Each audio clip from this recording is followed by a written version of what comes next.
ગુજરાતમાં થતું વિકાસનું કોઈ પણ કામ ટકાઉ છે? આ પ્રશ્ન એટલા માટે થાય કારણ કે રોડ હોય કે બ્રિજ હોય, થોડા સમયમાં જ પોતાનો ભ્રષ્ટાચારી રંગ બતાવી દે છે. ક્યાં ગાબડા પડી જાય તો ક્યાં ખાડા પડી જાય. સુરતમાં 21 કરોડના ખર્ચે બનેલી નવી નક્કોર પાણીની ટાંકી ઉદ્ઘાટન પહેલા જ જમીનદોસ્ત થઈ ગઈ. જુઓ ભ્રષ્ટાચારમાં ખદબદ બાબુઓનો આ ખાસ અહેવાલ.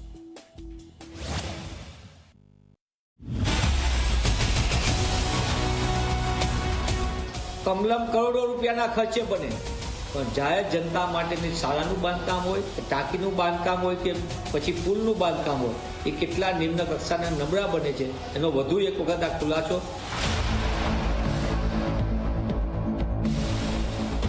ગુજરાતમાં વિકાસના દાવા અને જમીન પરની હકીકત વચ્ચેનો ફરક જોવો હોય તો આ બે દ્રશ્યો પૂરતા છે.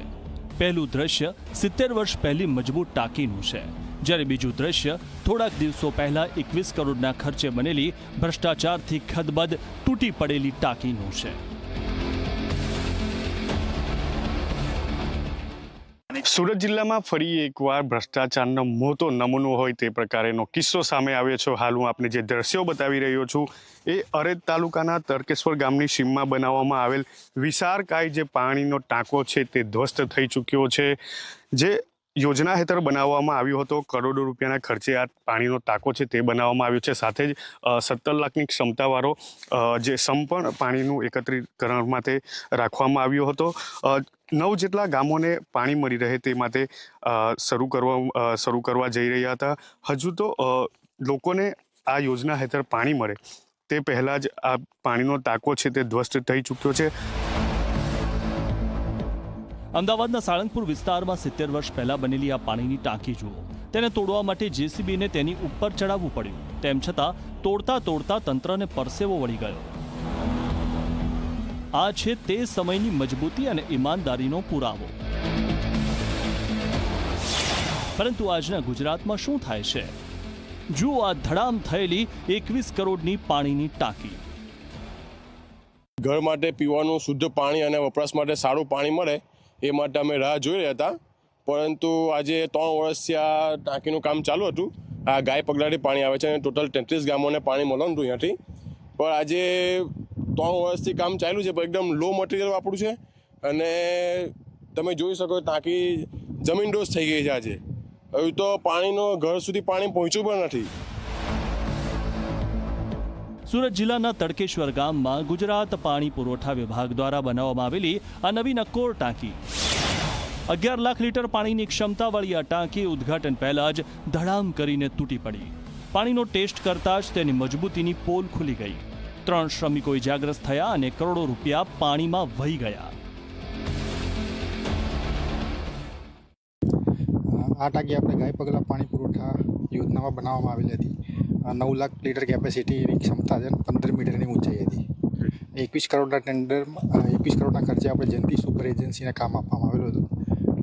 અત્યારે એનું ટ્રાયલ સ્ટેજ ઉપર જ હતી, એટલે કઈ રીતે તૂટી જાય તો હજી અમે પેલા SVNIT તરફથી અમે રિપોર્ટિંગ કરાવશું, એના પછી અમે કહી શકશું. સતી જણાશે તો જે અમારા ટેન્ડરના નિયમ અનુસાર જે કાર્યવાહી થશે અમે ચોક્કસપણે કરશું. આ ટાંકીના નિર્માણમાં 21 કરોડ રૂપિયા ખર્ચાયા હતા. પરંતુ ક્યાં ગયા આ પૈસા? અધિકારીઓ અને કોન્ટ્રાક્ટર્સના ખિસ્સામાં. ભ્રષ્ટાચારની આ કાળી કરતૂતોને કારણે નવી ટાંકી 7 દિવસમાં જ તૂટી પડી, જ્યારે 70 વર્ષ જૂની ટાંકીને તોડવી મુશ્કેલ હતી. આ છે આજના વહીવટી તંત્રની નિષ્ફળતા અને લૂંટફાટનો જીવતો પુરાવો.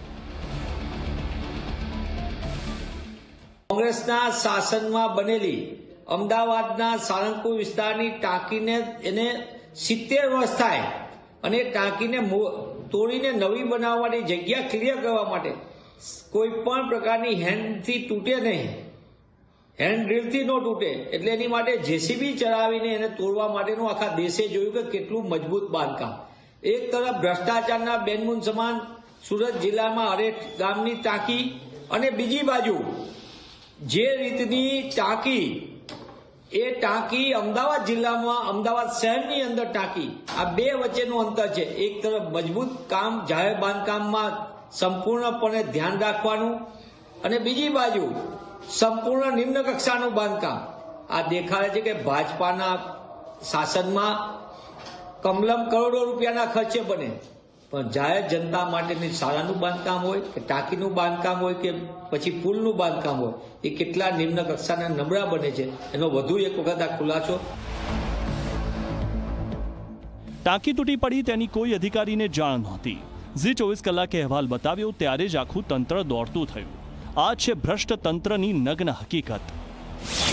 ગુજરાતમાં કેટલા આવા ભ્રષ્ટાચારના દાખલા છુપાયેલા છે? સરકાર ક્યારે જાગશે? લોકોના પૈસા અને જીવન સાથે આવી રમત બંધ ક્યારે થશે? ગુજરાતમાં વિકાસના નામે લોકોના પૈસા લૂંટાઈ રહ્યા છે અને જવાબદારી કોઈ લેતું નથી. પ્રશ્ન એ છે કે આ 21 કરોડનો જવાબ કોણ આપશે અને ક્યારે ભ્રષ્ટાચાર પર ખરેખર ધડાકો થશે? સંદીપ વસાવા, ઝી મીડિયા, સુરત.